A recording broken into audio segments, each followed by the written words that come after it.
espacio acogedor y cálido de Casa Grande, donde ya nos hemos reunido varias veces al calor de la palabra, de la conversación, de la literatura, y en este caso en particular nos reunimos para la celebración del número 27 de la colección Respirando el Verano, un proyecto editorial de Domingo Atrasado, que ya suma casi una treintena desde el 2019.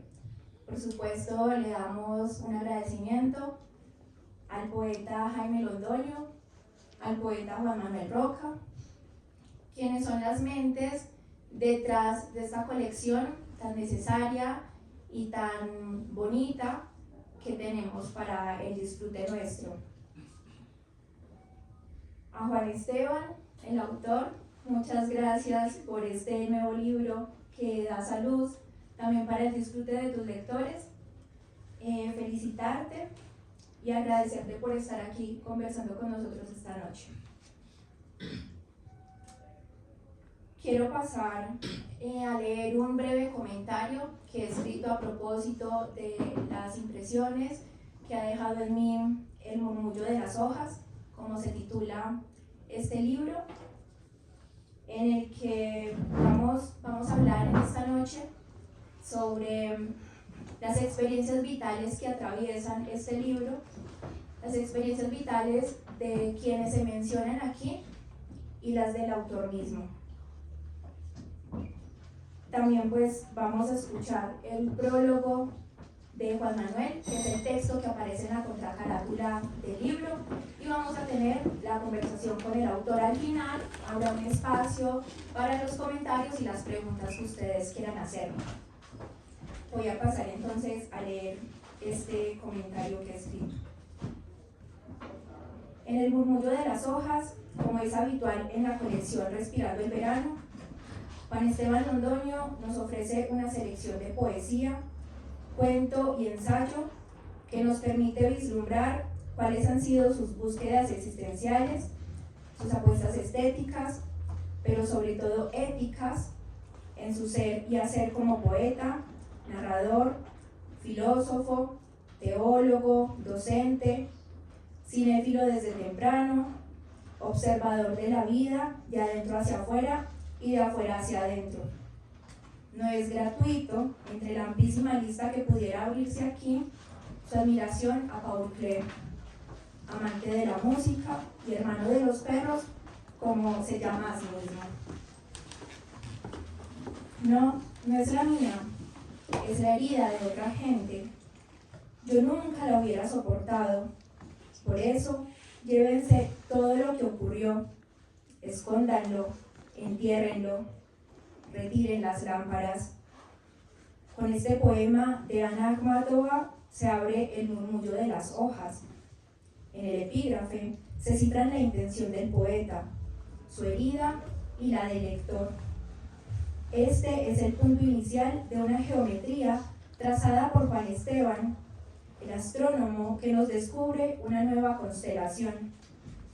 Unidos los puntos de cada texto seleccionado aquí, la completud de una figura se presenta ante nosotros como si frente a la espesa oscuridad del mundo que hemos creado encontráramos pequeños atisbos de luz que forman un cuerpo.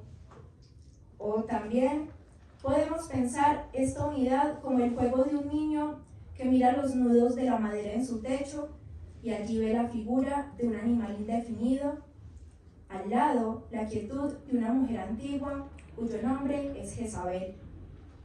Allí, donde una noche vio un bosque de árboles testigos de varias generaciones, a los que nombra para conjurar el sueño, a la siguiente intenta descifrar un mensaje trazado con palabras desconocidas que lo obligan a romper su propia lengua. Juan Esteban nos presenta varios poemas inéditos.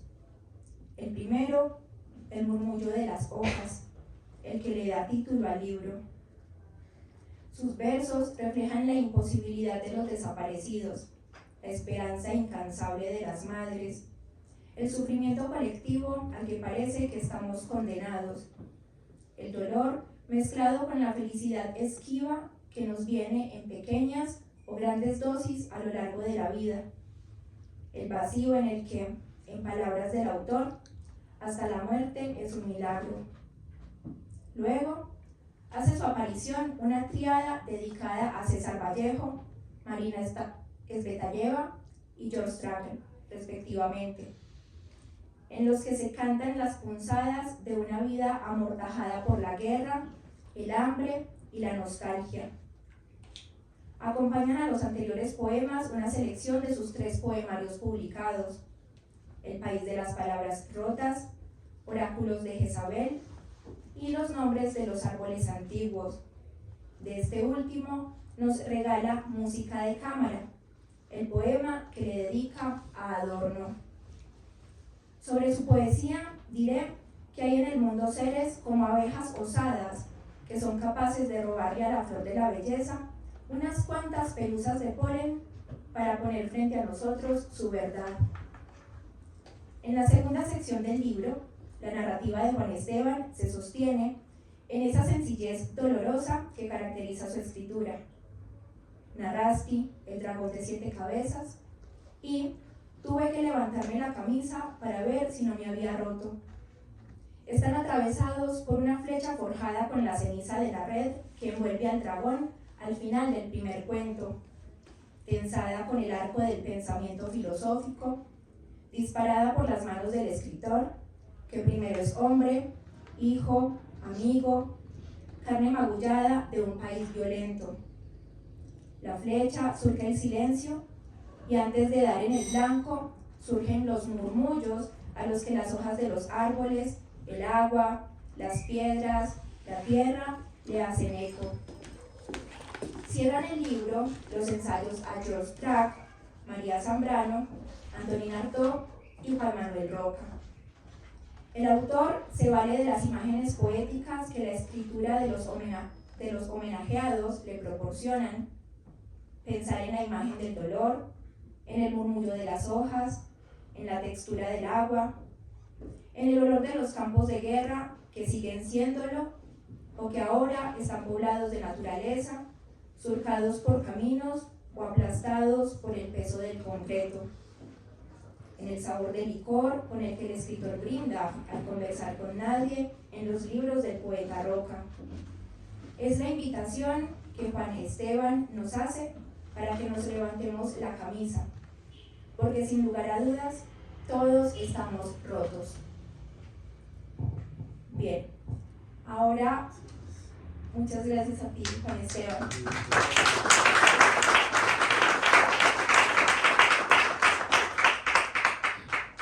Ahora quiero darle la palabra al maestro Juan Manuel, agradecerle también que esté en esta noche con nosotros.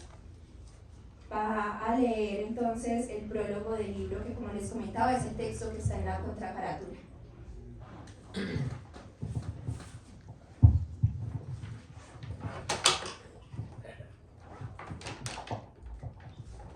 Tal vez por aquí. ¿Ahí alcanza? Es muy tenso.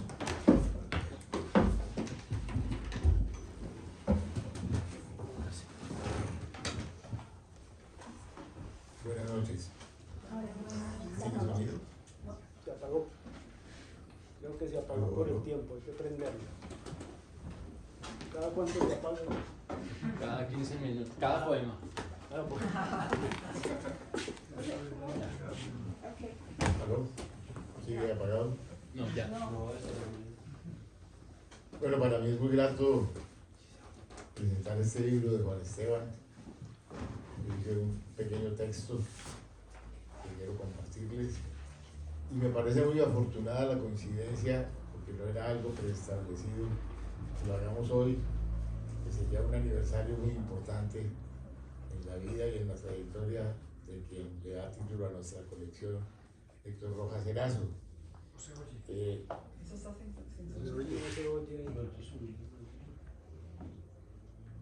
¿Sí? Bueno, si no se oye, entonces quiere decir que no estoy hablando de Rojas Erazo, sino de Bruno.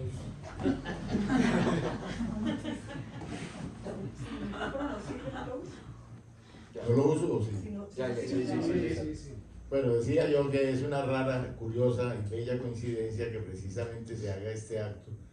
No creo que haya sido premeditado en un día tan importante en la vida de Héctor Rojas Erazo, que es precisamente de quien tomamos el título para la colección Respirando el Verano. Porque Héctor, aparte de ser el gigantesco poeta que fue, Pero si un momento cambiamos de uno nuevo.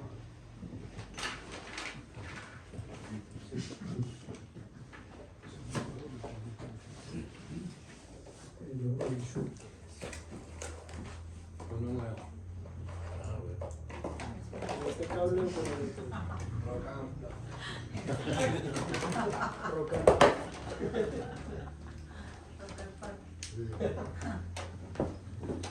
de verdad somos roca,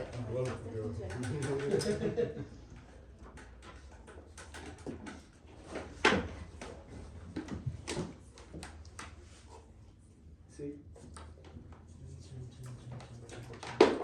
¿Lo logramos con eso? Listo. Sí. Sí, sí. Hay que soltarle cable y todavía no se oye. No hay Hay que prenderlo o algo. Sí, hay que prender.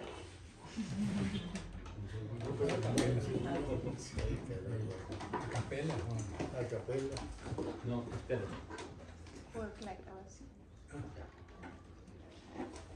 Hay que avanzarlo. Sí.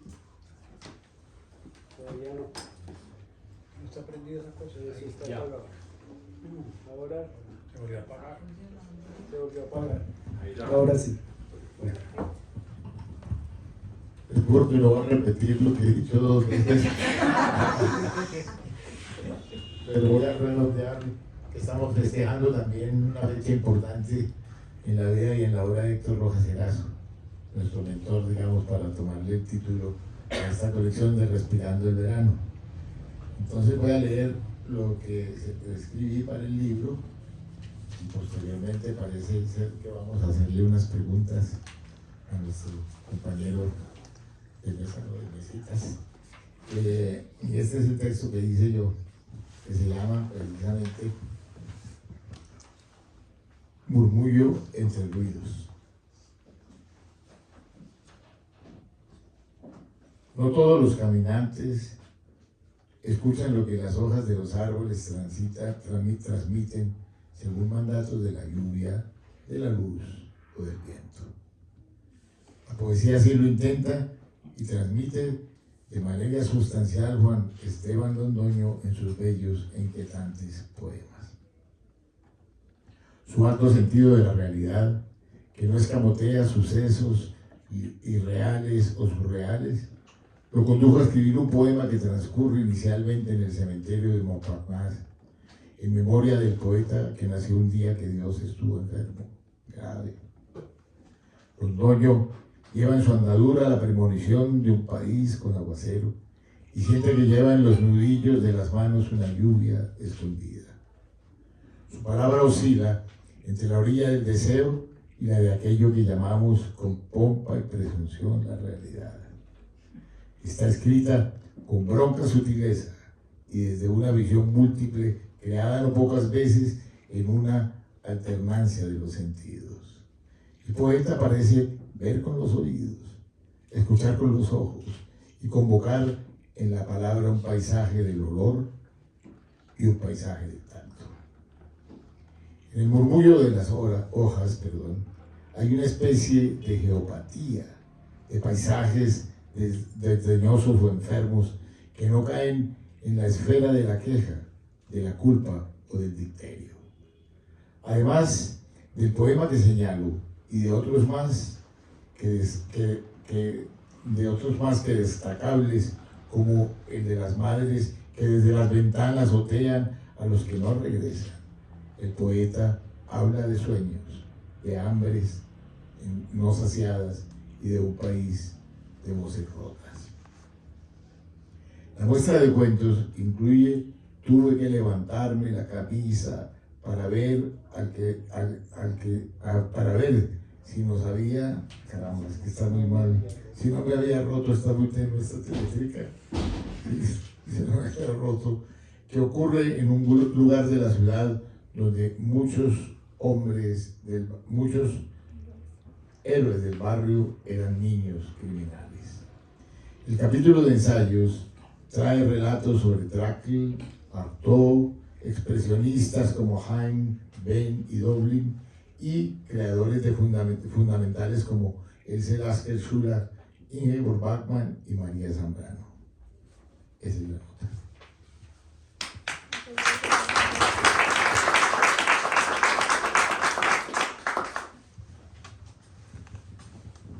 Bueno, quiero dar las gracias también, antes de pasarte el micrófono, a todas las personas que me acompañan. Gracias por su presencia, por sus rostros, por su escucha y por estar aquí celebrando este libro.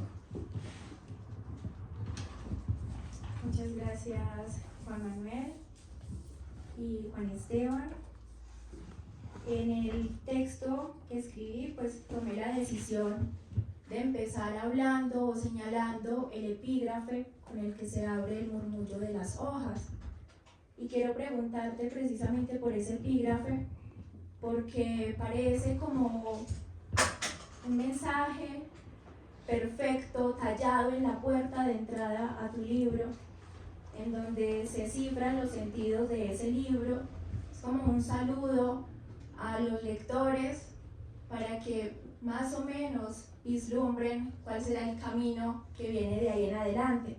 Entonces quiero preguntarte por ese epígrafe, por qué lo escogiste y qué sentidos se cifran allí. Bueno, voy a leerlo, ya lo leíste, pero quiero retomarlo. Es de Ana Akhmatova. No es la mía, es la herida de otra gente. Yo nunca lo hubiera soportado. Por eso, llévense todo lo que ocurrió, escóndanlo, entiérrenlo, retiren las lámparas. El epígrafe lo encontré una vez que estaba en casa de mi amigo Patrick Killier en Francia. Él es un gran traductor de Fernando Pessoa y tenía un libro de poesía rusa, estaba en español, por supuesto, y encontré ahí diferentes poetas, Osip Mandelstam, Marina Tsvetaeva, Pushkin y Ana Akhmatova, y toda la historia del sufrimiento que ellos tienen. Entonces a veces creo que es muy buen negocio exponer sus propios dolores ante los demás, como diría Héctor Rojas Erazo, sus propias vísceras, pero a veces también creo que es más fácil reflejarse en el dolor de los otros sabiendo que es de todos, sabiendo que es de muchos. De ahí que lo haya elegido y cuando yo anoto en papel y a veces en computador lo que sale y dije, bueno, creo que refleja un poco esto que quiero decir, porque hay libros en los que uno pudiera hablar de sus dolores, de sus heridas, pero creo que son las de otros y por eso mismo traté de hacerlo con prudencia, con respeto, con el respeto que merece incluso la fantasía, incluso la imaginación, y no querer apropiarse de otras cosas como si fueran de uno. Bueno, hace un rato estábamos conversando sobre esto de los epígrafes y te acordabas de un epígrafe que tiene el maestro Juan Manuel, no sé si te acuerdas ahorita y lo quieres compartir, pero lo quieres compartir como introducción para que el maestro también nos cuente cómo hace él para elegir sus epígrafes y cuál es la relación que tiene con esas citas, con esas notas, con esos poemas que como que encajan perfecto con cada uno también de sus poemas, de sus libros, de sus proyectos estéticos. ¿Te acuerdas? Más o menos, yo creo que Juan Manuel se acuerda más, que es un epígrafe de Lorca que está en uno de tus libros que dice: el diablo y yo hemos sido muy buenos amigos, fuimos compañeros en un examen de Liguria.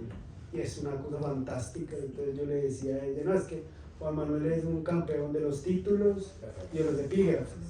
Y bueno, sí, extiendo pues la pregunta y el comentario. Pues yo les agradezco mucho y realmente pienso que yo soy un maestro de los epígrafes.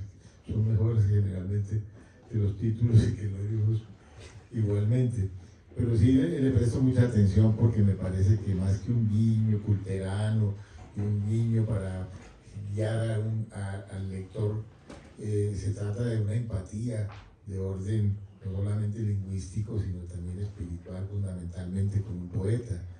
Y en el caso de García Lorca, que no era un poeta que a mí me emocionara mucho en su etapa pues más de la gitanería, encontrándolo como un muy buen poeta, pero realmente lo que me deslumbró de él fue precisamente ese desarraigo cuando escribe Poeta en Nueva York, que realmente ningún poeta beatnik, ni Ginsberg, ni Ferlinghetti, ni Gregory Corso llegaron a penetrar en el alma de una ciudad convulsa y terrible y maravillosa a la vez como Nueva York. Y eso lo encontré yo, creía en mi memoria que pertenecía precisamente a Poeta en Nueva York, y después me di cuenta que no, que era una poesía de otra época. Porque Lorca tenía de maravilloso también que en esa cosa de la gitanería, de su andadura por el mundo, tenía las antenas muy bien puestas para receptar lo que ocurría en su entorno, tanto que cuando escribe sobre La Habana lo hace como lo haría un poeta de la generación de Orígenes, conociendo codo a codo y recodo a recodo a esa ciudad. Pero yo pienso que en el caso de Juan Esteban también va más allá de un episodio culterano, la elección de los epígrafes, que pues empiezan a pertenecer de una manera orgánica a su poesía, a su libro, ¿no?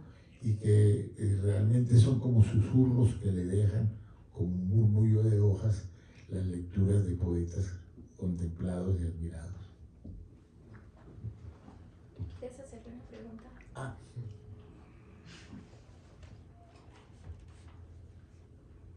Yo quisiera que nos contara de dónde viene su admiración, digamos, esa sintonía espiritual que tiene con poetas tan diversos, ¿no? Primero, pues de lenguas que no son la nuestra, ¿no? Como los poetas alemanes. Cuando uno oye las citas que él hace de Georg Heim se pronuncia. De Georg Trakl, pero Heim también. Sí, sí. También es un poeta que hayas tocado, Ingeborg Bachmann. Que realmente esos poetas, digamos, germánicos, de lengua germánica, pues si uno lee los textos inclusive sobre ese mundo, ese ámbito, realmente son como pintores del habla, ¿no?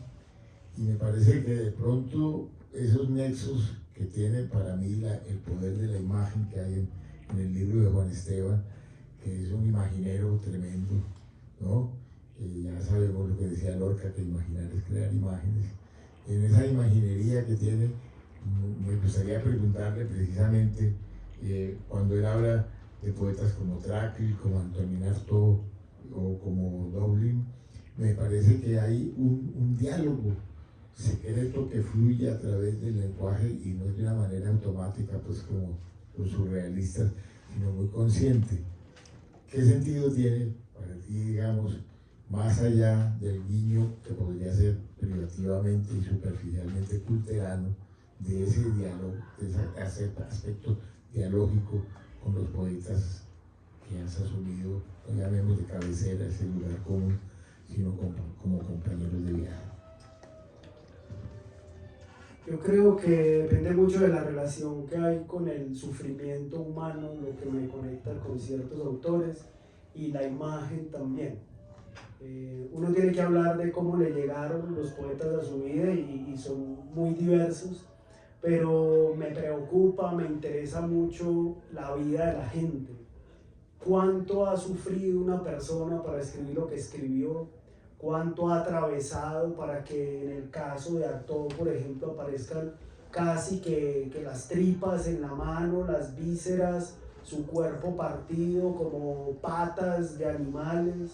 O el caso de Georg Trakl, que todos sabemos un poco de él, un poeta de la imagen, la pura imagen, más que el concepto, y todo el sufrimiento. Es decir, Trakl en la Primera Guerra Mundial participa como enfermero, ve la batalla de Grodeck y no resiste, y va y le roba a un enfermo la morfina y trata de inyectársela. Al final lo mandan para otro lugar y bueno, allá sí logra lo que quería. Pero es eso, me preocupa mucho, me interesa mucho saber cómo esta gente produce algo tan hermoso de situaciones tan brutales, de realidades tan dolorosas, como estos, o Vallejo también, que aparece aquí, porque Vallejo es un poeta del sufrimiento y un poeta que es capaz de crear una delicadeza para contar eso. Usualmente el sufrimiento se vuelve muy gore, muy hardcore, muy pesado, y creo que se necesita un matiz también para contarlo,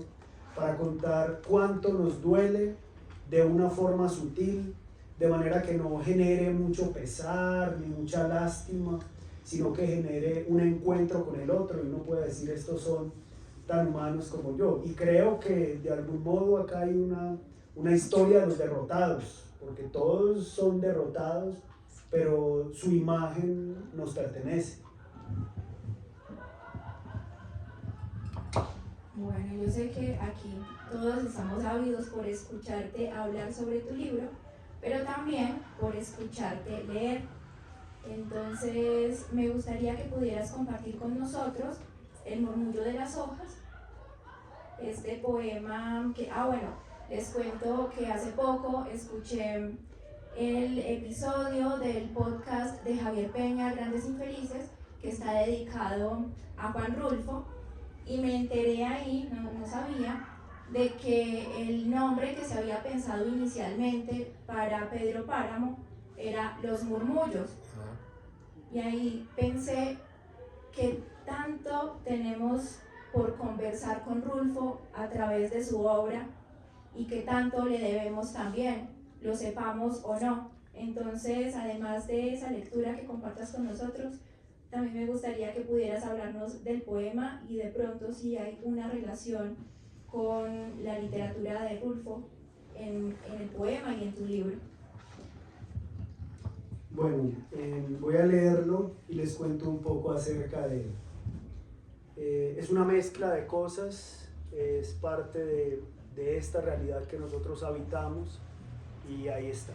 ¿Se escucha? Se apagó. ¿Se apagó? Creo que hay que activarlo otra vez. ¿Ahora sí? Ahora sí, es que eso muere cada 15 minutos. Qué pena con ustedes, pero la vida es así. Mientras ustedes hablan de lo trágico, en el otro salón hay un taller de clown y las risas. Genial. Lo trágico y la risa. Está muy bien. ¿De qué? De clown. Pero ¿sabes el Ku Klux Klan?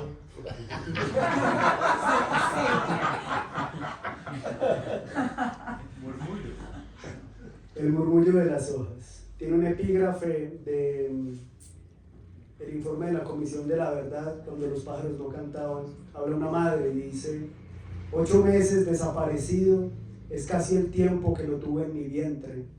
Lo que me van a entregar son unos huesos. Una anciana con su plancha de carbón se sienta en el suelo a quitar las arrugas de la tierra. Pisa descalza tizones humeantes esparcidos por el campo, y del murmullo de las hojas brotan espinas de metal. Soldados sin piel se llevaron a los niños que jugaban con una pelota de trapo en la calle. Prometieron dar uniformes y zapatos a este Barcelona de cartón y de vinilo. La anciana pisa las baldosas de la Candelaria y revela negativos en la palma de su mano. En uno de ellos ve los ojos blancos de su hijo, los cubre con un pañuelo tejido con los hilos de la espera. John Freddy pintó sobre su camisa el 10 de Messi. Sus manos se enredaron entre las costuras de la vida y las zapatillas fueron atadas con alambre rojo. Los 11 niños corren en una cancha de guijarros, patean el balón de acero y enfrentan a los militares. Meten goles en la portería de bambú cuando una tempestad de piedras corta el viento. La anciana ve otro negativo en el que la camisa del 10 flota en una alberca de silencio y los ojos muertos de John Freddy o de Sofía miran a los ojos de todas las madres atadas a las ventanas. Las mujeres hurgan entre las migas de piedra que pudieron ser catedral y son sepulcros. Lanzan antorchas encendidas a la niebla y una boca de esqueleto las apaga. Acarician los nombres en las palmas de sus manos. La memoria flota entre la carne y la madera. El susurro de las madres hace retorcer de escalofrío a los ladrillos blancos de la Candelaria. Bueno, parece que se cumplió eso de que las cuchas tenían razón. Y es efectivamente esto. La imagen, John Freddy es un amigo que mataron hace 25 años, pero murió en febrero. O sea, le pegaron un tiro, quedó en el suelo, le encantaba el fútbol, y la bala le dio tantas vueltas, le producía ataques de epilepsia, y de pronto resultó que era que en uno de los ataques de epilepsia a las 2 de la mañana estaba envuelto en las cobijas y terminó ahorcándose con las cobijas. En una situación brutal en el municipio de Itagüí, en Antioquia, en la que por cobrarle una vacuna a unas personas, a los que estaban afuera, los tiraron al piso y le dispararon como a 7, 8 personas. Es decir, son estas realidades, por eso está mencionado ahí, está mencionado esta chica, Sofía, que fue violentada, asesinada, desaparecida. Y bueno, más o menos ese es el tono de los poemas. No todos son así, pero sale de ahí y por supuesto creo que le debemos mucho a Rulfo. Yo creo que, o sea, la gran novela, si es que es novela y no un poemario impresionante, es Pedro Páramo, y creo que por ahí pasa la literatura nuestra, porque nosotros tenemos que hablar con nuestros muertos. Bueno, a propósito de lo que acabas de mencionar, quiero entonces hacerte una pregunta más precisa con respecto a este poema, a ese epígrafe con el que empieza, pero también creo que a una especie de hilo conductor que uno encuentra a lo largo del libro, y es que hay allí, en varios de los textos, una especie de reflexión filosófica en torno a la muerte. Entonces la pregunta que quiero hacerte es si crees que para vivir mejor con nosotros y con los otros es necesario pensar la muerte. No, yo creo que no, yo creo que nos tocó.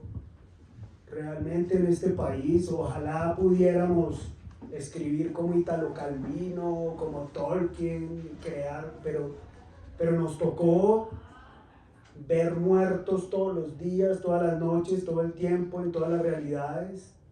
Entonces creo que no es lo mismo que uno lo haga por placer, ¿sí? Y nos toca pensarlo, porque digamos esta idea de memento mori que tenían en la Edad Media, que tenían una calavera ahí en el escritorio y toda la cosa, ¿cierto?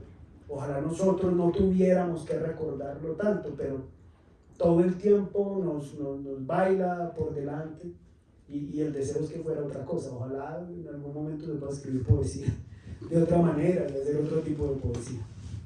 No sé si... Yo quería volver a reincidir un poquito en Georg Trakl, ¿no? Ese poema que tiene sobre Grodeck, porque me parece que es un poeta que, sin que te marque, digamos, te señale con un estilo privativamente imaginero, porque está sentado en la realidad, y precisamente por eso está tu poesía cargada, digamos, de hechos tan terribles como los que narras a partir de nuestra violencia, y cómo logras esa sumatoria tan extraordinaria que también aparece en Georg Trakl, tal vez de una manera más elusiva que la que nosotros intentamos, y es la realidad política, ¿no?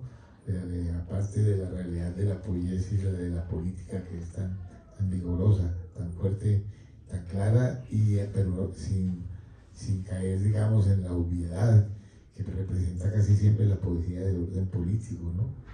Entonces me gustaría mucho que nos contaras un poco, cuando asumes esos temas tan ásperos, ese poema, por ejemplo, En el bosque de Grodeck, que me parece tan bello a propósito de Georg Trakl, y de lo que acabamos de señalar, digamos, que está tan cargado, digamos, de imágenes de orden social y político tan poderosas. ¿Cómo haces para crear ese tejido entre nuestra surrealidad a través de la imagen y la realidad cruenta que tiene que ver con nacer y vivir en un país como Colombia. Este poema, lo quiero leer, es un poema dedicado a Georg Trakl, pero también es a la manera de Georg Trakl, es decir, hacerle un homenaje en la propia forma en que él escribía. Por supuesto uno no llega a la altura, es un poeta como esos, pero a mí me gusta responderles, porque es que al final también cuando leemos y escribimos estamos dialogando con los muertos. Estos autores están muertos y la idea es contarles a ellos aquello que ellos nos cuentan a nosotros. Por supuesto, ellos no nos van a escuchar, pero cuando ellos escribieron tampoco estaban pensando en nosotros que los íbamos a leer. Sin embargo, ese es el diálogo que hace la literatura. Dialogar con gente que no escribió para nosotros y decirles todo lo que hemos aprendido de ellos. En el bosque de Grodeck, a Georg Trakl. Ves en el campo de batalla cuerpos bajo cuerpos, los ojos de los soldados, ves en los campos de batalla cuerpos bajo cuerpos, las uvas estallan contra las rocas de Yavorno, los ojos de los soldados flotan en el lago, la guerra no era suya, los ojos sí.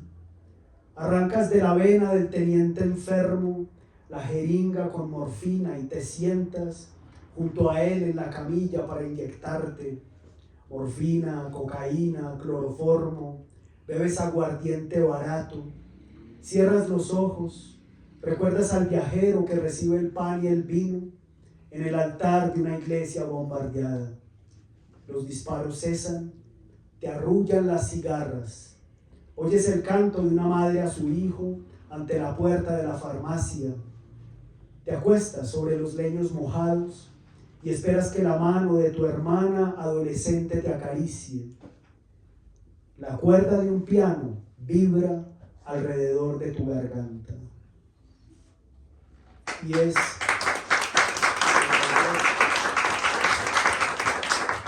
es precisamente eso que uno escribe en respuesta a aquellos que lo incitan a escribir y contar un poco desde la imagen, porque si Trakl es poesía de la imagen, uno no ve conceptos, hay poesía de conceptos, digamos, por ejemplo, Roberto Juarros, ¿sí?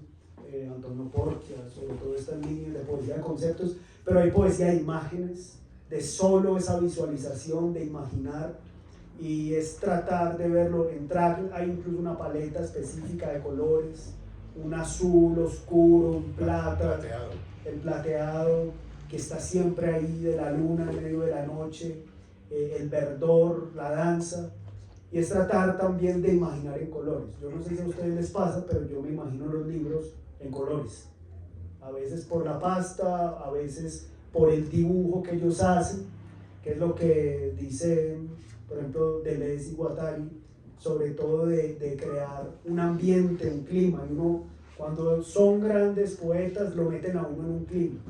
Entonces la idea también es, yo quiero transitar por este clima de ellos y ver qué se siente, y de ahí empieza la iniciativa de responderles y de homenajearlos también.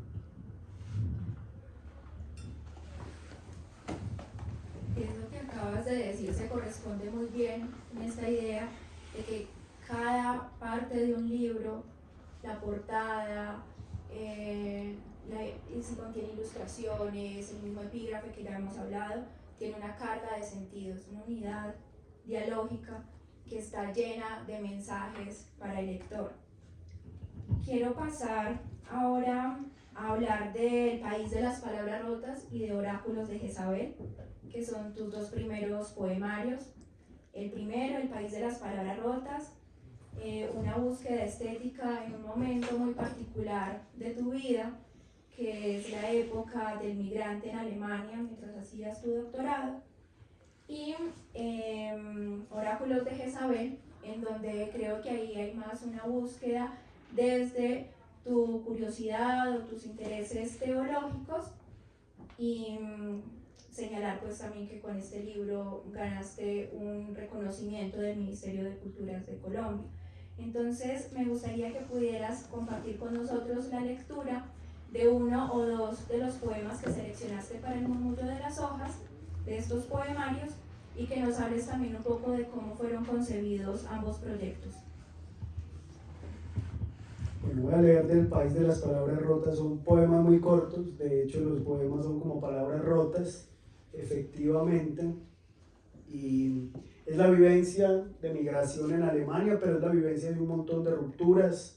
Yo me fui, quedó todo en Colombia, tenía 5 perros, cuando volví ya no tenía, quedaba una, 2 de ellos fueron asesinados, 2 hembras que fueron envenenadas, los otros fueron muriendo, todo se fue perdiendo, el mundo que tenía ya no existía, y era bueno, cómo reconstruyo mi vida y cómo voy viviendo. Es un libro muy personal y por lo tanto a veces puede ser insulso, porque cuando uno habla de uno mismo no tiene casi sentido. Digamos, el intento es tratar de comunicar a otros aquello que pueda también conectar con lo que para ellos tiene sentido. Voy a leer algunos poemas de acá. Golpea al cuervo mi puerta con su pico, trae el sabor de un mensaje. La noche en que te devoró el pantano, tu hijo, asomado al agua, tocaba la flauta de los desaparecidos. Escribo sobre el agua en el reino de la lluvia. Un pájaro muerto sobre una sábana de hojas amarillas. A su lado, unos zapatos viejos abandonados al frío. Parece que me hubieran invitado a morir aquí, a cantar desde el fondo una serenidad intraducible. Y este es uno de los últimos poemas, después de tanta pérdida y una celebración. Este poema lo quiero mucho porque lo escribí en un hospital. Mi libro se hubiera podido llamar como ese de José Watanabe, Hospitales de Alemania. También pasé mucho tiempo allá. Y venía leyendo a Hölderlin. Y digamos que en medio de todo el delirio sale este. 2 jóvenes bailan desnudas una canción pagana. Se toman de gancho y giran, sus pechos tambalean. La ley de la aldea decreta que nadie puede mirar la ceremonia. Yo, sin embargo, me amparo.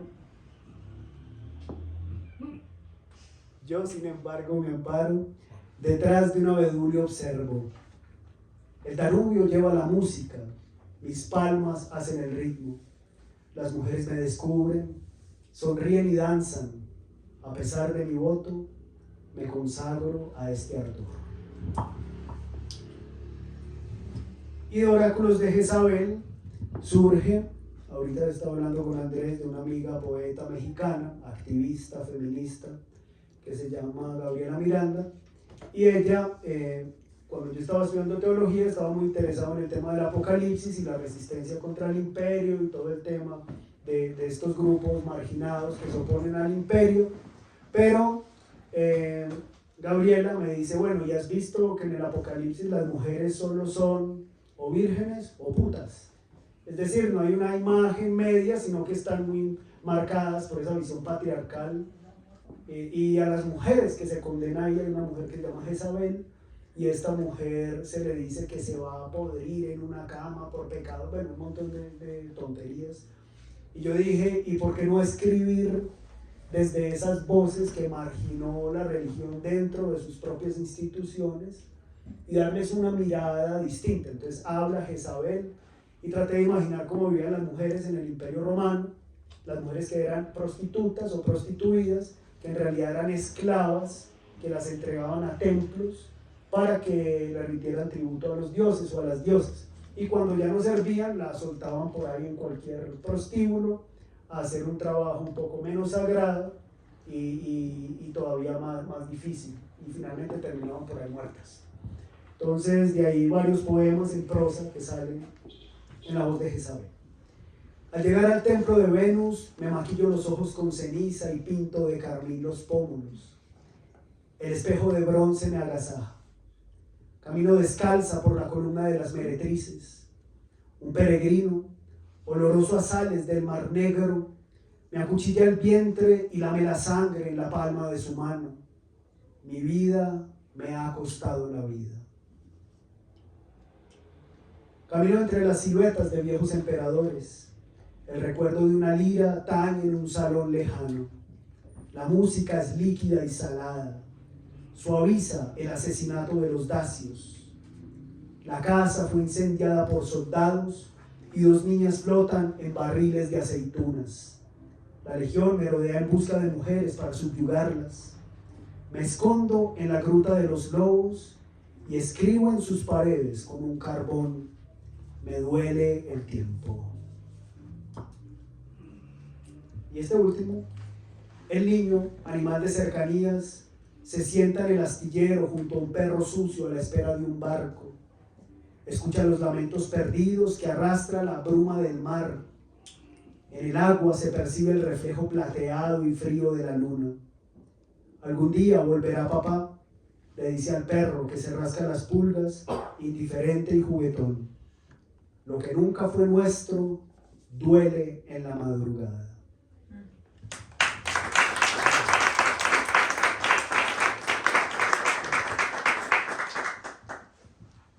A mí me llama mucho la atención que en tu poesía aparece una fauna de orden cotidiano, sin grandes fabulaciones, como los perros, los caballos, los lobos, y me llama mucho la atención tanta presencia de los perros, ¿no?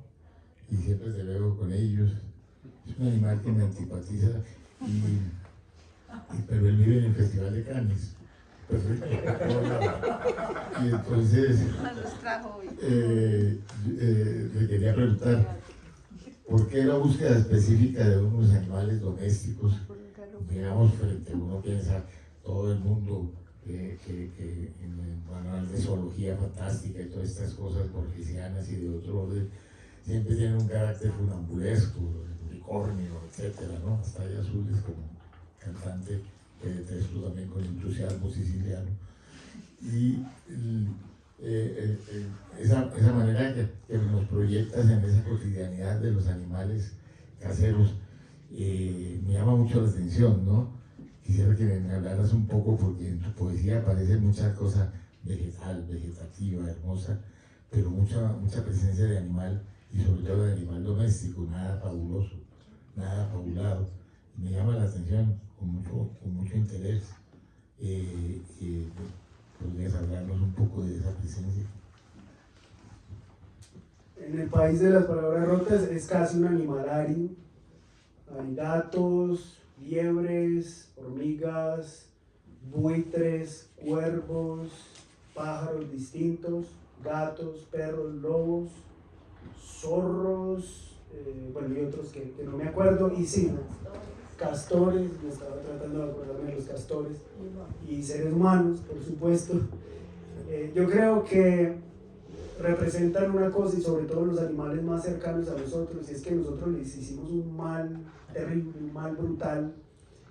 A los gatos un poquito, pero ellos son más salvajes. A los perros sí les dañamos la vida para siempre, porque dependen de nosotros, y los que no dependen de nosotros, por ejemplo en la India hay perros salvajes, pero eso los pueden cazar por ahí, se los pueden comer. Digamos que terminamos convirtiéndolos en trabajadores nuestros, cuando en realidad el asunto es cómo empezar a respetarlos como lo que son. Y en ese caso aparecen como grandes presencias. Yo creo que los perros, por ejemplo el caso de los perros, ellos son los chivos expiatorios de nuestra sociedad. En esta sociedad ya no matan corderos para sacrificarlos a los dioses, pero ellos son los que reciben los golpes, el desprecio, las patadas, el veneno, los disparos, y uno ve un montón de seres así que uno dice, les hicimos un mal terrible, y por eso no siento ninguna culpa al respecto, pero sí lo quisiera mencionar. Y como habito con ellos, y por ejemplo cuando me fui para Alemania, el primer año soñaba todos los días con mis perros, todos los días. Y después empecé a soñar en alemán, y ellos hablando en alemán, por supuesto. Los perros ya hablaban en alemán. Como Kant, Sí, hablaban en alemán. Sí, ya. Bueno, es que hay algunas palabras del alemán que son bastante como gruñidos, puede pensarse así. Entonces creo que sí, es una forma de habitar, una forma de mimetizar relaciones que uno tiene, una forma de extrañar también, pero de saber que es nuestro instinto y representan también eso, el instinto, las búsquedas, la admiración, el respeto y el dolor, porque ellos se llevan casi que toda la podredumbre humana cae sobre los animales.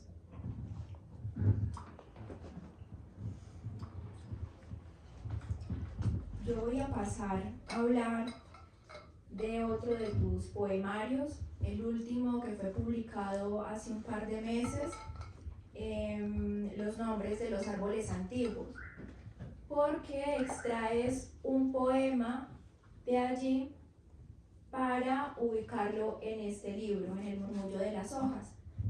Es música de cámara, el poema que le dedicas a Theodor Adorno, que me gustaría por supuesto que lo pudieras leer, pero que nos contaras este libro. Es un ejercicio que hace Juan Esteban, escogiendo una serie de filósofos que seguramente han sido importantes en su vida, que lo han atravesado de alguna manera, y a cada uno le dedica un poema. Y en este caso también me surge la pregunta de por qué escogiste justamente el de Theodor Adorno para que hiciera parte del murmullo de las hojas, y que nos cuentes también qué hay en las disertaciones filosóficas de Adorno que están muy relacionadas con la literatura, pero también con tomar una postura política. También hay mucho de social en su filosofía. ¿Qué de todo eso te queda a ti? ¿Qué valoras como algo significativo de su filosofía? Adorno es un escritor que dijo: después de Auschwitz no se puede hacer más poesía. Pero después también escribió que esa frase, después de Auschwitz no se puede hacer más poesía, es vana, que lo que se tiene que hacer es poesía. Él mismo lo dijo, era músico, musicólogo, judío, marxista, crítico, y migró, digamos, no corrió la misma suerte que su amigo Walter Benjamin, que también hay un poema dedicado a él. Walter Benjamin muere en Portbou, en la frontera entre Francia y España, el único día en toda la historia de la guerra en la que cierran la frontera. Y él tiene 2 pastillas de cianuro y se las toma y muere. Y en la carta le escribe a la esposa de Adorno: dígale a mi amigo Adorno que no tuve más remedio que hacer esto. Bueno, el caso de Theodor Adorno es porque es músico, y yo me imaginé el caso de los campos de concentración. Hay varios documentos de eso, en que los soldados nazis ponían a los judíos que eran músicos a tocar y a bailar. Entonces era muy miserable eso. Pascal Quignard habla de eso, del odio a la música, porque cómo esta gente pone a sus víctimas a hacer esto. Y Adorno, siendo un pianista, un gran pianista y un gran musicólogo, más que como filósofo, me lo imaginé como pianista, y el poema va por ahí. Música de cámara, a Theodor Adorno. Los músicos de Auschwitz callan de espanto ante los pájaros sin alas, te atan al alambre de púas, ves marchar los esqueletos con sus violonchelos hacia el horno crematorio.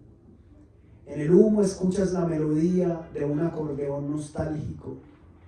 Tocan las cuerdas del piano en el alambre y las del violín en los cuellos de los ahorcados. El rocío del alba moja el pentagrama. En la fuga se anuncia un baile de zapatos sin dueño. Construyes, nota por nota, un hogar para los espectros de la música.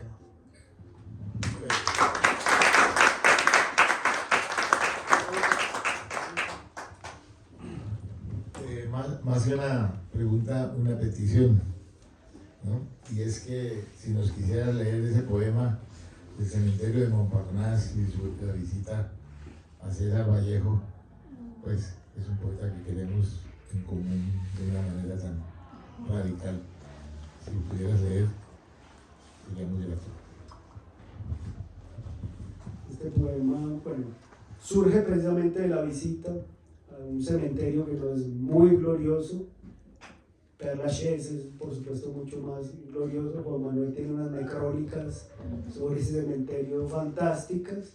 En el otro uno entra a Sartre y Simón de Beauvoir al lado, que no son de mi simpatía, no sé por qué, nunca me han caído bien ninguno de los dos. Simón de Beauvoir. Judith Butler me gusta más, no sé, hay otras líneas que... Y está la tumba de Baudelaire, que es fantástica porque está enterrado junto a su padrastro, a quien odiaba tanto. Pues yo creo que no duerme Baudelaire de estar ahí con él. La tumba de Cortázar, muy visitada, tiene rayuelas pintadas. Y por allá lejos hay una tumba negra, sin ninguna visita, sin nada escrito. No digo que olvidada, pero no tiene casi homenajes. Dice César Vallejo y Georgette Vallejo. Este gran poeta peruano que en Vallejo la poesía pide limosna por nosotros, ¿cierto? Y bueno, invita a una cena, hay varios poemas que lo han homenajeado muchísimo. Cementerio de Montparnasse a César Vallejo. Una lápida yace silenciosa en Montparnasse, es negra y densa de granito, como tu pelo brillante en las colinas. Estás acostado con Georgette y tus tripas perforadas con el alfiler del hambre. El dios enfermo reza y te repite: madre dijo que no demoraría, espérala junto a la madrugada. En tu boca digo entraña, digo riñones, digo sin blasfemia corazón. Has tocado el dolor de las palabras con el dedo de la abuela muerta. Llamo con mis nudillos antes de que empiece el aguacero.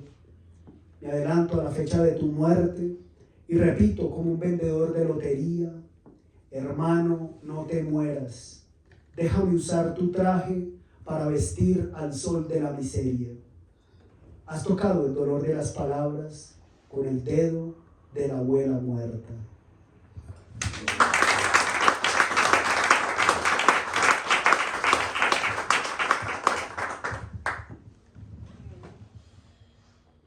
Ya que acabas de compartir con nosotros ese poema tan bello y tan doloroso también, precisamente quiero preguntarte sobre esos 3 poemas inéditos que están dedicados a 3 grandes poetas en este libro.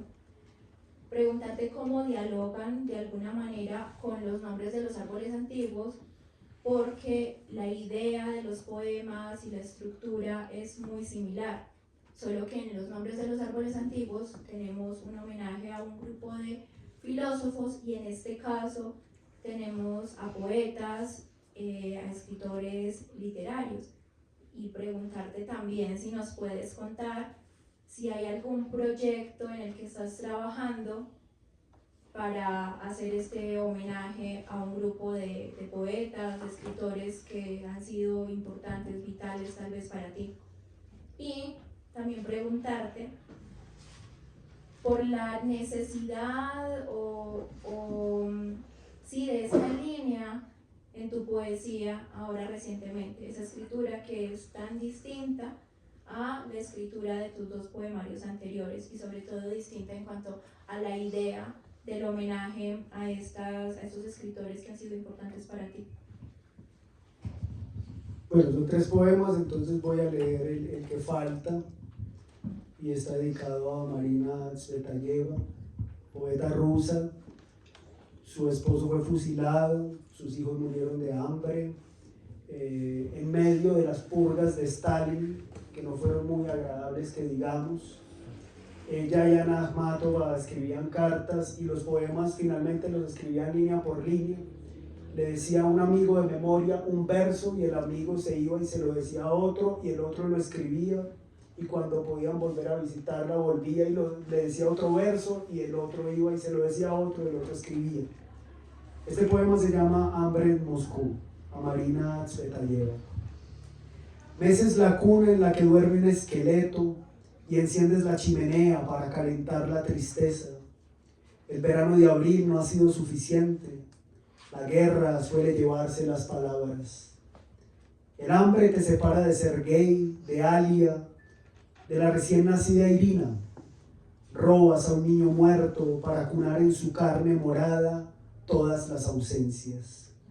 Te quitas la camisa y palpas unos senos secos, como una ciruela añejada, como las tetas de una perra famélica en las calles nevadas de Moscú.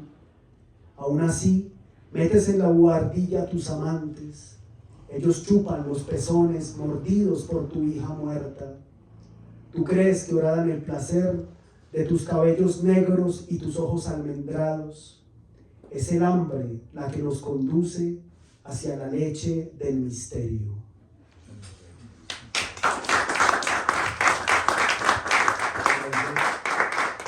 Este poema y estos poemas, digamos, yo tenía un libro donde homenajeaba a los escritores que me han acompañado. Entonces tenía uno a los filósofos, iba mezclado con poetas, con autores, y después dije, se vuelve una enciclopedia así. Entonces saqué los nombres de los árboles antiguos, que es específicamente a filósofos, filósofas y filósofes, que ahí también está Paul Preciado, y puse estos aparte para ver qué pasaba después. No sé si saldrá el libro, pero sí tengo como unos, son como 120, obviamente, y hay que reducirlos, pulirlos, organizar, elegir, a ver qué sale. Entonces probablemente salga otra cosa, pero quise adelantar estos poemas porque creo que eran representativos de lo que quería decir. Es decir, este libro, aunque es antología, tiene gran parte de poemas inéditos. Digamos, son como 4 o 5 poemas inéditos. Las otras colecciones, de 2 cuentos hay uno inédito, y de los ensayos, que son 4, los 3 son inéditos. Entonces es casi, pues es antología, pero de inéditos. De que el libro sale, sale. Ojalá que salga y que la próxima vez que nos reunamos para hablar contigo de poesía sea para hablar sobre ese que está ahí en camino. O lo dejamos para el final. ¿Sí? ¿Hacemos preguntas ahora mismo o dejamos las preguntas del público para el final? Porque claro que habrá el espacio para que ustedes puedan. ¿Sí? ¿Al final? Sí, ya. Bueno. Juan Manuel, no sé si tienes alguna otra pregunta con respecto a la poesía. No, pero con respecto al ensayo sí. Es que en tu sección, en la sección de ensayos, hay un texto que me gusta mucho, que es precisamente sobre María Zambrano. Y bueno, no vas a leer el ensayo seguramente. Quisiera que nos contaras un poquito cuál es esa devoción por esa extraordinaria mujer y qué te movió a escribir precisamente un ensayo y cuál fue la idea cuando pensaste voy a escribir sobre María Zambrano. ¿Qué aspecto resaltarías más de esa visión de esa gran mujer? Bueno, sobre todo la vida me llama mucho la atención. El final de María Zambrano es duro, o la semifinal, porque después se la llevan a España y la rescatan. Pero María Zambrano es una mujer que participó en la República, participó en las campañas de alfabetización, fue compañera de Cernuda, por ejemplo, educando a la gente. Y después de eso aparece el golpe franquista. Ella es exiliada, se va a París, su hermana Araceli es violada por los nazis porque su esposo, que era un médico, estaba, digamos, en medio de esto, es desaparecido. María también se separa de su esposo, se van a vivir a Roma. Tienen una anécdota muy particular, y es que en la casa que vivían la llenaron de gatos impresionantemente, pero era llena de gatos, hasta el punto que los expulsaron de ahí. Sí, además eran 2 mujeres que vieron a un muchacho muy bonito, era el feo, y encendían velas en un altar en la calle para él, y era un muchacho que existía. Entonces, de unas locas con unos gatos, les llegó sanidad a la policía, se tuvieron que ir a La Pise, eso es una frontera entre Suiza y Francia, y ahí ellas ya no tenían que comer, estaban llenas de perros y de gatos, y María escribe en su diario: quisiera cortarme la mano para alimentarlos a ellos. La hermana quedó muy mal, con ataques de pánico, no podía salir de allí, murió allí, Y mientras tanto ella estaba escribiendo Los Claros del Bosque, que es como su gran libro, el más famoso en filosofía y poesía, pero ella tiene una fuerza narrativa donde al comienzo en filosofía y poesía dice que hay como una división y una amistad, pero en Claros del Bosque funde todo y empieza a sentir filosóficamente y a escribir como una poeta. Entonces creo que ella logra muchas cosas y es esa fusión profunda entre filosofía y poesía. Los ensayos son poesía pura, poesía muy bella, llena de imágenes, con una delicadeza, con un cuidado, y es una de las grandes filósofas que pasó desapercibida mucho tiempo debido a la dictadura, estuvo silenciada, pero en otros lugares ha sido leída, rescatada, y bueno, esto es como una nota porque tenía mucho escrito sobre ella, se me perdió y es lo único que quedó, y ahí está pues como esa memoria. Es muy bella memoria. A María Zambrano. Muchas gracias.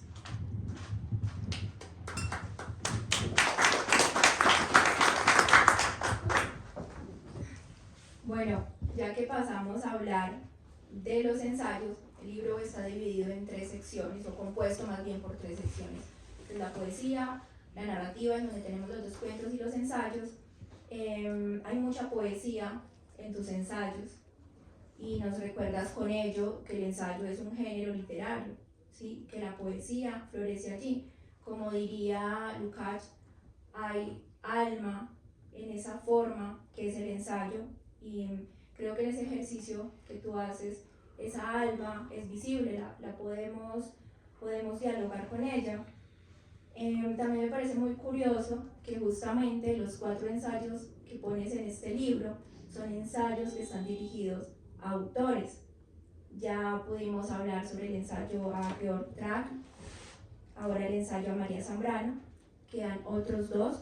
Escribes un ensayo a Antonin Artaud, y el último con el que se cierra el libro es un ensayo que le escribes al maestro Juan Manuel Roca. ¿Nos quisieras hablar de esos 2 ensayos que faltan por mencionar? Bueno, con pudor, porque aquí está Juan Manuel y de pronto Ahora es mío. se sonroja, ¿cierto? Él es muy tímido. Ya verás.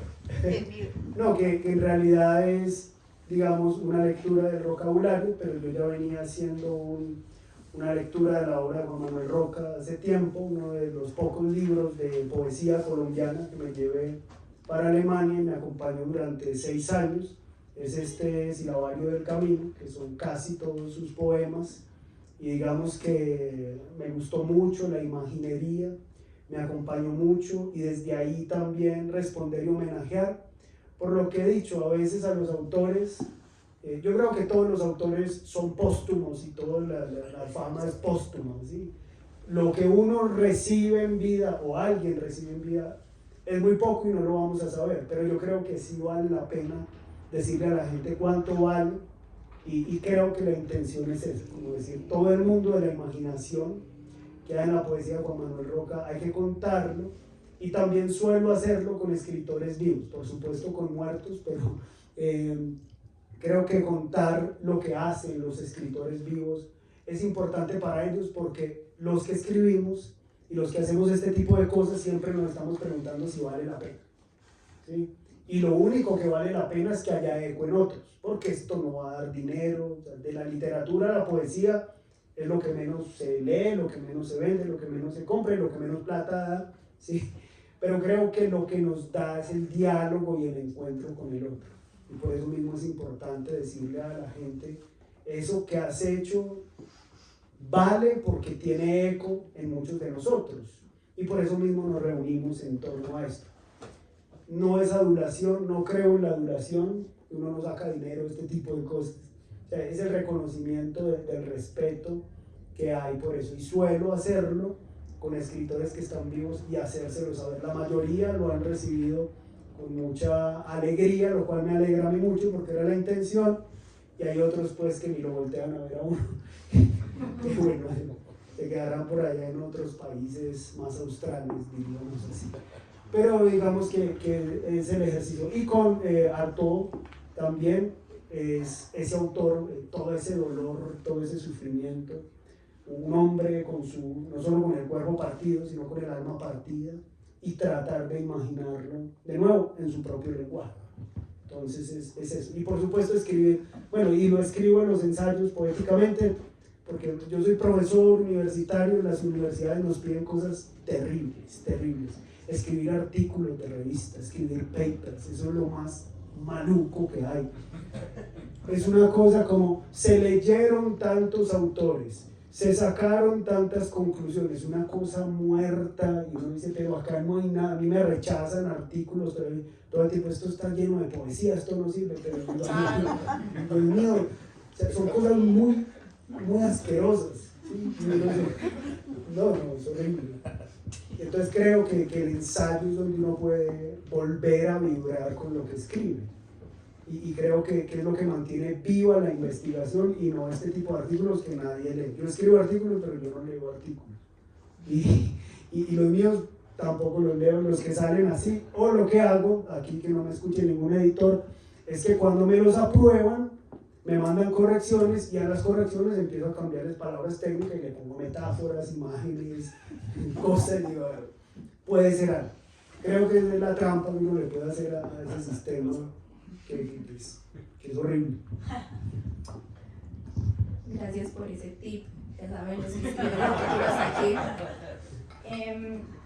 Yo no quiero que cerremos el espacio sin hablar de tu narrativa, de los dos cuentos que aparecen en el libro, y ya con eso le daríamos paso entonces a los comentarios y preguntas del público. Pero sí quiero que nos cuentes sobre estas dos narraciones, estos dos cuentos. Por un lado está Narrasti, el dragón de las 7 cabezas, en donde creo que hay unas marcas que están muy relacionadas con tus búsquedas desde tus estudios teológicos, que veo en ello que haces un ejercicio que me parece muy valioso, y es que desacralizas eso que la religión se robó, porque se robó la palabra sagrado y se robó también todo lo que es sagrado, hasta la vida misma. Entonces quiero que nos hables de ese cuento y luego nos puedas hacer un comentario sobre tuve que alzarme la camisa para ver que no me había roto. Así es el título, lo dije bien.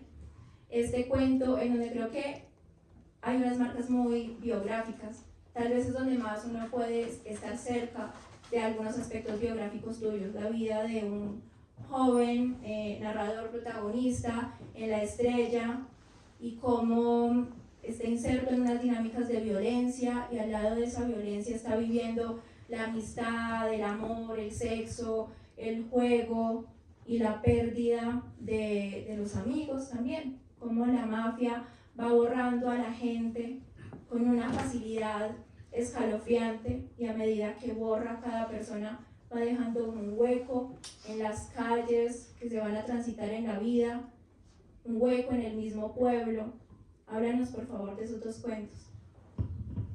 Bueno, de Narrasti es básicamente un ejercicio que me pidieron en una publicación de cuentos de gente que más o menos le gustan temas teológicos aparte de las instituciones, es decir, teologías queer, feministas, ateas, lo que ustedes quieran, menos institucionales, y me pidieron que escribiera sobre el Apocalipsis, el capítulo del dragón y la mujer, que es la mujer que da luz a un niño y un dragón ahí mirándola, y bueno, toda esta cosa.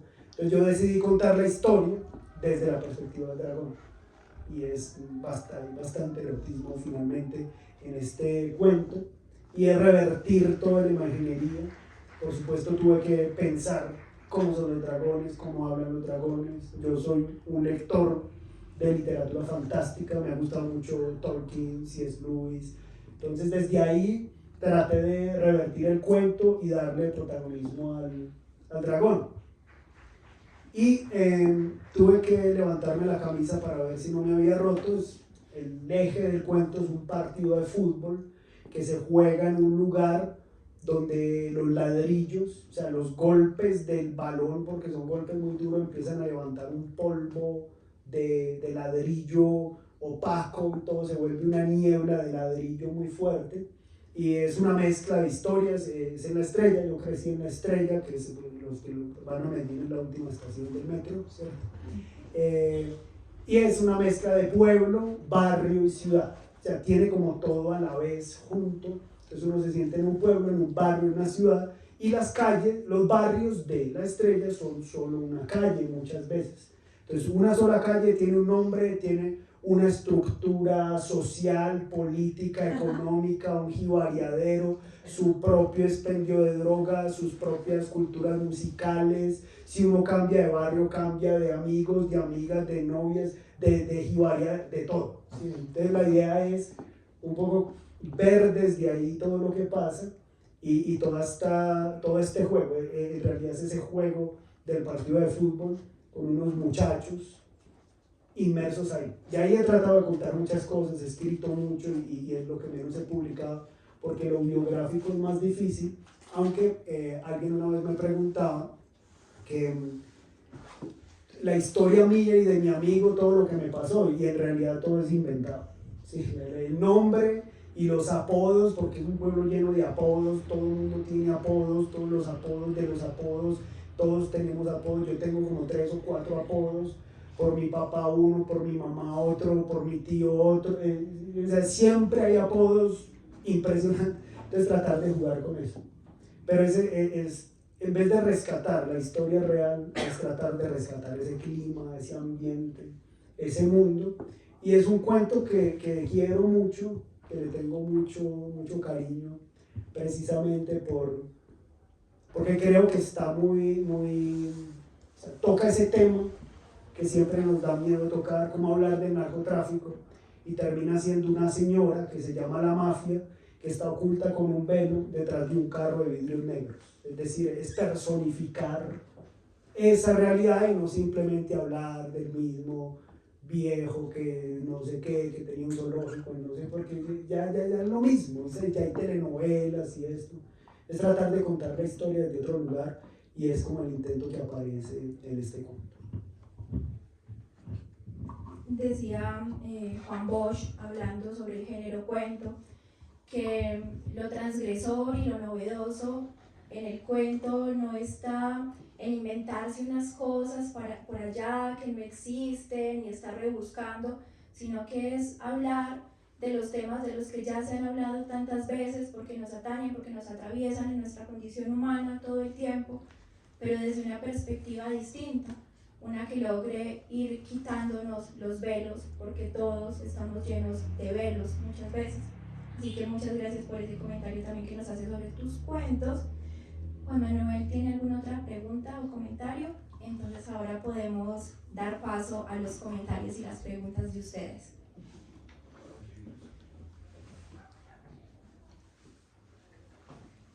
¿Alguien se anima?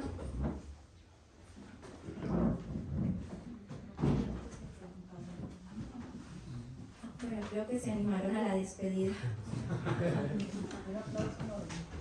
Bueno, entonces un aplauso.